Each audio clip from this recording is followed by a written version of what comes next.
በጣም ብዙ ሰዎች የሚያምኑበት ነገር አለ። ይሄ ምንድነው? አንጀታችን የተለያዩ ቆሻሻዎችን ያከማቻል፣ ሰገራን ያከማቻል ብለው ያምናሉ። ይሄ የተከማቸው ሰገራ ቆሻሻ ደግሞ ሰውነታችንን ይመርዘናል። ከመረዘን ደግሞ የተለያዩ ህመሞችን ያስከትላል፣ ካንሰርንም ጭምር ብለው ያምናሉ። እንደዚህ ከሆነ በሕፃንነታችን አንጀታችን አይታጠብም፣ አንጀታችን ዲቶክስ አይደረግም አይደለ? እስከዚህ ድረስ መድረስ አልነበረብንም፣ መሞት ነበረብን። እነዛ መርዛማ ነገሮች እኛን ሊገሉን ይገባ ነበር ማለት። የተለያዩ አመለካከቶች አሉ ስለ ዲቶክስ ማለት ነው። ብዙ ሰዎች አንጀትን ክሊን ማድረግ ወይም አንጀትን ማጠብ፣ አንጀትን ዲቶክስ ማድረግ ብሎ የሚያስቡት ነገር የተሳሳተ ብዙ ነገሮች አሉት። እነዚህ የተሳሳቱ ነገሮች ምንድን ናቸው የሚሉትን ነው የምንመለከተው በዛሬ ቪዲዮ። ትክክለኛው ነገር ምንድን ነው የሚለውን ነገር በስፋት እንመለከታለን። ለማታውቁኝ ዶክተር ከበደ ይልማ እባላለሁኝ። እዚህ ቻናል አዲስ የሆናችሁ ላይክ፣ ኮሜንት፣ ሰብስክራይብ በማድረግ ቻናሉን ተቀላቀሉ። ሰዎች ለምንድን ነው አንጀታቸውን ዲቶክስ እናጽዳው የሚሉት? የተለያዩ አመለካከቶች ስላላቸው ነው። እነዚህ አመለካከቶች ምንድናቸው የሚሉትን እንመልከት። የመጀመሪያው ምንድነው?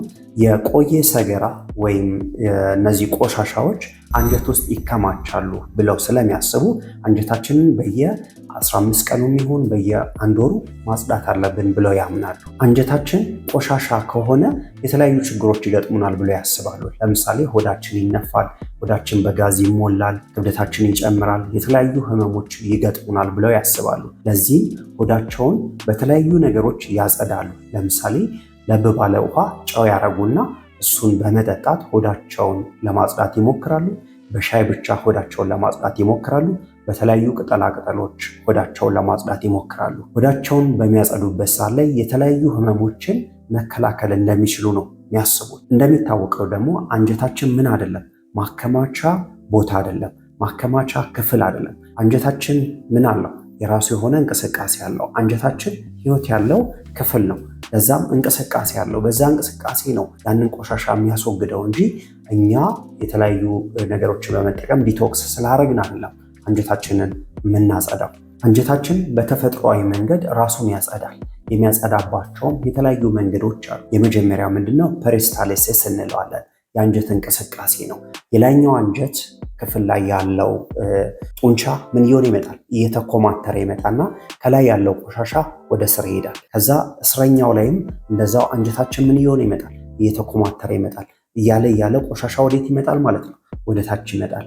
በዚህ መንገድ አንጀታችን ምን ይሆናል? ይጸዳል። ይሄ የመጀመሪያው መንገድ ነው። ሁለተኛው መንገድ ምንድነው?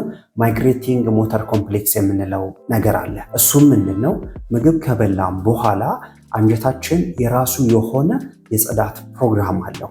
የጽዳት ፕሮግራሙ አንጀታችን ባዶ በሚሆንበት ሰዓት ላይ ነው የሚጀምረው። ያም የጽዳት ፕሮግራም ምንድነው የሚያደርገው? የምግብ ተረፈ ምርት የተለያዩ የአንጀታችን ክፍል ላይ ያለውን ወደ ታችኛው የአንጀታችን ክፍል ላይ እንዲመጣ ያደርጋል። የተከማቹ ባክቴሪያዎች ካሉ እነሱን ወደ ታችኛው የአንጀታችን ክፍል ላይ እንዲመጣ ያደርጋል። የተለያዩ ፈሳሾችም ካሉ እነዛ ፈሳሾች ወደ ታችኛው የአንጀታችን ክፍል ይመጡና በሰገራ አማካኝነት እንዲወገዱ ነው የሚያደርገው። ማን? አንጀታችን ማለት ነው። ይሄ መቼ ነው የሚከሰተው ብያችኋለሁ? ምግብ ከበላም በኋላ ነው። ስለዚህ ምግብ ስንበላ ምን መሆን አለበት? ፕሮግራም ሊኖረን ይገባል። ለምሳሌ አንድ ሰው 2 ሰዓት ላይ ምግብ በልቶ ከዛ 3 ሰዓት ላይ የሚበላ ከሆነ 4 ሰዓት ላይ የሚበላ ከሆነ 5 ሰዓት 6 ሰዓት የሚበላ ከሆነ አንጀታችን ጊዜ አያገኝም ለማድረግ ራሱን ለማጽዳት። ይሄም ደግሞ ምን እንዲከሰት ነው የሚያደርገው? ሰገራ እንዲከማች ያደርጋል። ቆሻሻ ተመልሶ ወደ ሰውነታችን እንዲገባ ያደርጋል ማለት ነው። ሶስተኛው አንጀታችን ራሱ የሚያጸዳበት መንገድ ምንድነው? የአንጀታችን ግድግዳ ላይ ያሉ ህዋሶች ራሳቸውን እንዲተኩ በማድረግ ነው። ከ3 እስከ 5 ቀን ባለው ራሳቸውን ይተካሉ። ራሳቸውን በሚተኩበት ሰዓት ላይ የአንጀት ግድግዳ ላይ የተከማቸ ወይም ያለ መርዛማ ነገር ካለ እንዲወገድ ያደርጋል። ይሄ ሶስተኛው መንገድ ነው። አራተኛው መንገድ የተለያዩ መርዛማ ነገሮች ሰውነታችን ውስጥ በሚገቡበት ሰዓት ላይ ጉበታችን እነዛ መርዛማ ነገሮች ምን ያደርጋቸዋል? ይሰባብራቸዋል። ከሰባበራቸው በኋላ ወዴት ይልካቸዋል? ወደ አንጀታችን ይልካቸዋል። ወደ አንጀታችን በምን አማካኝነት ነው የሚልካቸው? በአሞት አማካኝነት ወደ አንጀታችን ይልካቸዋል። በአሞት አማካኝነት እነዛ የተላኩት መርዛማ ነገሮች ከሰገራ ጋር ይደባለቁና ከሰውነታችን እንዲወጡ ይደረጋል ማለት ነው። ይሄ አንጀታችን ራሱን የሚያጸዳበት መንገድ ነው ማለት ነው። ስለዚህ አንጀታችን ምን ያደርጋል ማለት ነው? ራሱን ያጸዳል፣ ራሱን ይጠብቃል፣ ራሱን ይንከባከባል። መቼ? እኛ አንጀታችንን መንከባከብ ከቻልን ማለት ነው። እኛ አንጀታችንን የምንንከባከብበት የተለያዩ መንገዶች አሉ። እሱን ወደ በኋላ እንመለከታለን። ስለዚህ አንጀታችን ምን ያደርጋል ብያችኋለሁ? ራሱን በራሱ ያጸዳል። ዲቶክስ ግን አያረግም። የሚያደርገው ነገር ምንድን ነው? በጉበታችን አማካኝነት ዲቶክስ የተደረገውን የተሰባበረውን መርዛማ ነገር ከአንጀታችን ወይም ከሰውነታችን እንዲወገድ ነው የሚያደርገው ማለት ነው። ስለ አንጀት ማጽዳት የተለያዩ የተሳሳቱ አመለካከቶች አሉ። ከነዚህም አመለካከቶች ውስጥ የመጀመሪያው ምንድነው?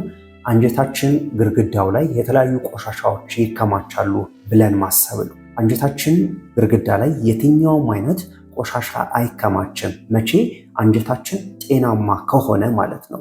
በአልትራሳውንድ ብናየው፣ በኮሎኖስኮፒ ብናየው ምንም አይነት የተከማቸ ነገር አንመለከትም። መቼ ነው ብያችኋለሁ? ይሄም አንጀታችን ጤናማ ከሆነ ማለት ነው። ሁለተኛው የተሳሳተው አመለካከት ምንድን ነው?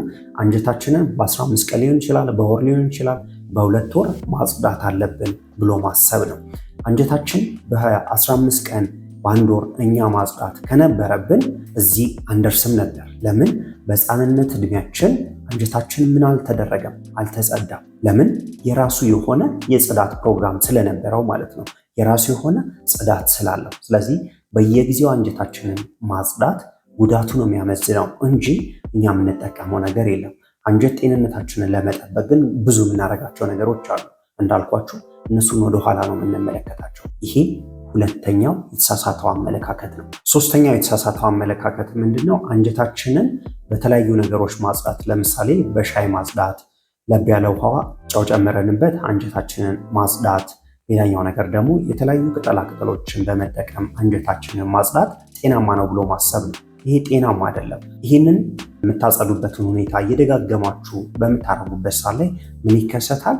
ለረጅም ጊዜ ነው አይደል? ይህን የምታደርጉት ለረጅም ጊዜ እነዚህ አይነት ነገሮችን በምትለማመዱበት ሰዓት ላይ የኤሌክትሮላይት ኢምባላንስ ይከሰታል። እነዚህም ኤሌክትሮላይቶች እነማን ናቸው? ለምሳሌ የፖታሽየም እጥረት ይገጥመናል። ሌላኛው ነገር የሚከሰተው ነገር ምንድነው? በዚህ ጽዳት ሰውነታችን ምን ይሆናል? ጥገኛ ይሆናል ማለት ነው። ሌላኛው የሆድ ድርቀትን እያባባሰው ይሄዳል። ይህንን የአንጀት ጽዳት ረጅም ጊዜ በምታደርጉበት ሰዓት ላይ የአንጀት ላይ ያሉ ነርቮች ምን እየሆኑ ይመጣሉ? እየተጎዱ ይመጣሉ ማለት ነው። ስለዚህ እነዚህን የተሳሳቱ አመለካከቶች ምን ማድረግ አለብን? ማረም አለብን ማለት ነው። አንጀታችሁን በየጊዜው በምታጸዱበት ሰዓት ላይ የሚከሰቱ የተለያዩ ችግሮች አሉ። ከነዚህም ችግሮች ውስጥ የመጀመሪያው ምንድን ነው? ሲቨር ዲሃይድሬሽን ወይም ከፍተኛ የሆነ የውሃ እጥረት እንዲገጥማችሁ ያደርጋል። ለምንድን ነው ይህም? በተለያዩ ነገሮች አንጀታችሁን በምታጸዱበት ሰዓት ላይ ሽንት ቤት ቶሎ ቶሎ ነው የምትመላለሱት አይደለ? ቶሎ ቶሎ ስትመላለሱ ከፍተኛ የሆነ ፈሳሽ ከሰውነታችሁ ይወገዳል። ይህም ዲሃይድሬሽን የምንለውን ወይም የሰውነት የፈሳሽ መጠን ማነስን እንዲከሰት ያደርጋል። በዚሁ ምን እንዲከሰት ያደርጋል ማለት ነው? የፖታሽየም እጥረት እንዲከሰት ያደርጋል። የፖታሽየም እጥረት ደግሞ ካለ ምን ይከሰታል? የልብ ምታችን ጤናማ እንዳይሆን ያደርጋል ማለት ነው። ሌላኛው አንጀታችሁን በምታጸዱበት ሰዓት ላይ ለምሳሌ የሆድ ህመም ኖሯችሁ ሊሆን ይችላል የምታጸዱት፣ ኢንፌክሽን ሊኖራችሁ ይችላል። በዛ ሰዓት ኢንፌክሽን ካላችሁና ሆዳችሁን በምታጸዱበት ሰዓት ላይ አንጀታችሁ ምን ሊሆን ይችላል? ፐርፎሬት ሊያደርግ ይችላል ወይም ሊበሳ ይችላል። ከተበሳ ደግሞ ኢንፌክሽን በቀላሉ ይከሰታል። ሴፕሲስ የምንለው ችግር ይከሰታል። ህይወታችሁን ለከፍተኛ ምን ይዳርገዋል ማለት ነው? ጉዳት ይዳርገዋል ማለት ነው። ምን? አንጀትን ማጽዳት። አንጀታችሁን ጭራሽ ማጽዳት የሌለባችሁ ሰዎች አላችሁ። እድሜያችሁ የገፋ ሰዎች አንጀታችሁን ማጽዳት የለባችሁም። የኩላሊት ህመም ያለባችሁ፣ የልብ ህመም ያለባችሁ፣ ነፍሰ ጡር ሴቶች፣ የስኳር ታማሚዎች፣ ሌሎችም የጤና ችግር ያለባችሁ ለምሳሌ ኢንፍላማቶሪ ቦል ዲዚዝ ያለባችሁ ሰዎች፣ ክሮንስ ዲዚዝ ያለባችሁ ሰዎች አንጀታችሁን እናንተ በፈለጋችሁት መንገድ የምታጸዱ ከሆነ ሌላ ችግር ውስጥ ነው የምትገቡት። የህክምና ባለሙያዎች ያንን ነገር እንድታደርጉ ካልመከሯችሁ፣ ካላዘዟችሁ በስተቀር ማለት ነው ምን ማድረግ የለባችሁም። አንጀታችሁን ማጽዳት የለባችሁም። አንጀታችንን እናጸዳለን ብላችሁ፣ አንጀታችንን እናድነዋለን ብላችሁ አንጀታችሁን ለከፍተኛ ምን ትዳርጉታላችሁ? ጉዳት ትዳርጉታላችሁ ማለት ነው። ስለዚህ አንጀታችሁን ምን ማድረግ የለባችሁ? ማጽዳት የለባችሁ ማለት ነው። በሕክምና ተቋም አንጀት እንዲጸዳ ይደረጋል። አንጀት እንዲጸዳ ከሚደረግባቸው ሁኔታዎች አንደኛው ምንድነው? ለኮሎኖስኮፒ ምርመራ ተፈልጎ ከሆነ ነው።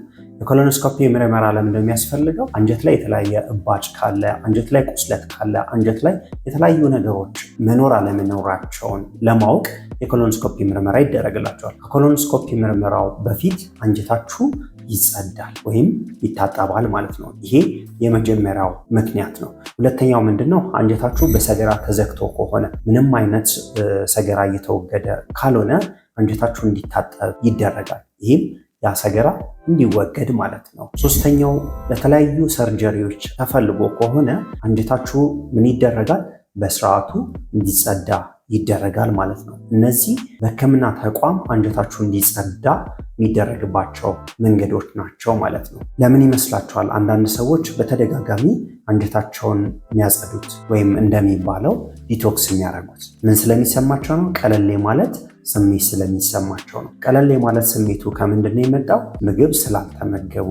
ምግብ በማይመገቡበት ሰዓት ላይ ደግሞ ወደ ሰውነታቸው የሚገባው ጨው ያንሳል። ወደ ሰውነታቸው የሚገባው ጨው ሲያንስ ደግሞ ሆዳቸው እንዳይነፋ ይሆናል ማለት ነው። እና በአጠቃላይ ምንድነው? ምግብ ስላልተመገቡ ነው ያ ስሜት የመጣው እንጂ እነሱ እንደሚያስቡት መርዛማ ነገር ከሰውነታቸው ስለተወገደ፣ እዛ የተከማቸው እነዛ መጥፎ የሚባሉ ነገሮች ስለተወገዱ አይደለም ያ ስሜት የሚመጣው ወይም ያ ፊሊንግ የሚመጣው ማለት ነው። እንዳልኳችሁ ምግብ ስላልተመገቡ ነው ያ ፊሊንግ የሚመጣው። ምን ብለናል? አንጀታችን ራሱን ያጸዳል ብለናል። አንጀታችን ራሱን የሚያጸዳ ከሆነ ደግሞ እኛ የተወሰነ አክል እገዛ ማድረግ መቻል አለብን። ምን እንዲያደርግ? በደንብ አንጀታችን እንዲያጸዳ ማለት ነው። ያንን ለማድረግ ደግሞ የተለያዩ የምናደርጋቸው ነገሮች አሉ። ከነዚህም ነገሮች ውስጥ የመጀመሪያው ምንድነው? በፋይበር የበለጸጉ ወይም በአተር የበለጸጉ ምግቦችን መመገብ ነው። ባቄላ መመገብ፣ አተር መመገብ፣ በቆልት መመገብ፣ አትክልቶችን መመገብ፣ ፍራፍሬዎችን መመገብ በጣም አስፈላጊ ነው። ለምን? እነዚህ ከላይ የጠቀስኳቸው ነገሮች የፋይበር ይዘታቸው ወይም የአተር ይዘታቸው ከፍተኛ ስለሆነ የአንጀት ጤንነት የተጠበቀ እንዲሆን ስለሚያደርጉ ማለት ነው። ሌላኛው የአንጀታችን የጽዳት ሁኔታ ጥሩ እንዲሆን የምናደርግበት መንገድ ምንድን ነው? ውሃ በስርዓቱ መጠጣት ነው። ውሃ በትንሹ ከ2 ሊትር እስከ 3 ሊትር መጠጣት መቻል አለብን። ውሃ በምንጠጣበት ሰዓት ላይ ሰገራችን ለስላሳ እንዲሆን ያደርጋል። የአንጀታችን እንቅስቃሴ ጥሩ እንዲሆን ያደርጋል። በዚህም አማካኝነት አንጀታችን ውስጥ የሚከማቸው ቆሻሻ፣ አንጀታችን ውስጥ የሚከማቸው መርዛማ ነገሮች እንዲወገዱ ያደርጋል ማለት ነው። ይሄ ሁለተኛው መንገድ ነው። ሶስተኛው መንገድ ምንድን ነው?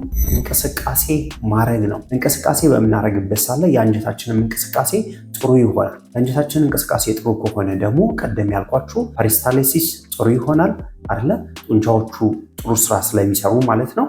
ስለዚህ በዚህ አማካኝነት ሰገራ ከአንጀታችን እንዲወገድ ማድረግ እንችላለን ማለት ነው። ሌላኛው ማድረግ ያለብን ነገር ምንድን ነው? የአመጋገብ ሁኔታችንን ማስተካከል ነው። አሁንም መብላት መቻል የለብንም። እሱም የምናደርግ ከሆነ አንጀታችን ራሱን በራሱ እንዳያጸዳ እናስተጓጉላለን ማለት ነው። ስለዚህ አሁንም ባለመብላት አንጀታችን በስርዓት ራሱን እንዲያጸዳ ማድረግ እንችላለን። ከላይ የጠቀስኳቸውን ነገሮች በመከተል አንጀታችን ራሱን በራሱ እንዲያጸዳ ማድረግ እንችላለን። አንጀታችን ምን አይደለም? ቆሻሻ አይደለም። አንጀታችን ራሱን በራሱ ማጽዳት የሚችል ራሱን በራሱ መተካት የሚችል ክፍል ነው። ስለዚህ አንጀቴን ላጽዳ ብላችሁ ምንም መጨነቅ የለባችሁም። ከእናንተ የሚጠበቀው ነገር ምንድን ነው? አመጋገባችሁን ማስተካከል ነው። በፋይበር የበለጸጉ ምግቦችን መመገብ፣ ውሃ በስርዓቱ መጠጣት፣ እንቅስቃሴ ማድረግ። ይህም በማድረግ አንጀታችን ምን ማድረግ አለብን? ማክበር መቻል አለብን ማለት ነው። በዛሬ ቪዲዮችን ስለምንድን የተመለከትነው ስለ አንጀት ማጽዳት የተለያዩ የተሳሳቱ አመለካከቶች ነበሩ። እነሱን ተመልክተናል። አንጀት መጸዳት እንደሌለበት ተመልክተናል። አንጀትን ማገዝ ነው የሚጠበቅብን። ምን በማድረግ? በፋይበር የበለጸጉ ምግቦችን መመገብ፣ ውሃ በመጠጣት፣ እንቅስቃሴ በማድረግ ማገዝ ነው እንጂ የሚጠበቅብን ማጽዳት አይጠበቅብንም ብያችኋለሁ። የሚጸዳው መቼ ነው? በሕክምና ተቋም ካስፈለገ ብቻ ነው መጸዳት ያለበት ብያችኋለሁ። ይሄ መረጃ ለተለያዩ ሰዎች ይጠቅማል ብላችሁ ካሰባችሁ ሼር አድርጉላቸው። አብራችሁኝ ስለነበራችሁ ከልብ አመሰግናለሁ። ሰላም ቆዩልኝ። ሰላማችሁ ይብዛ።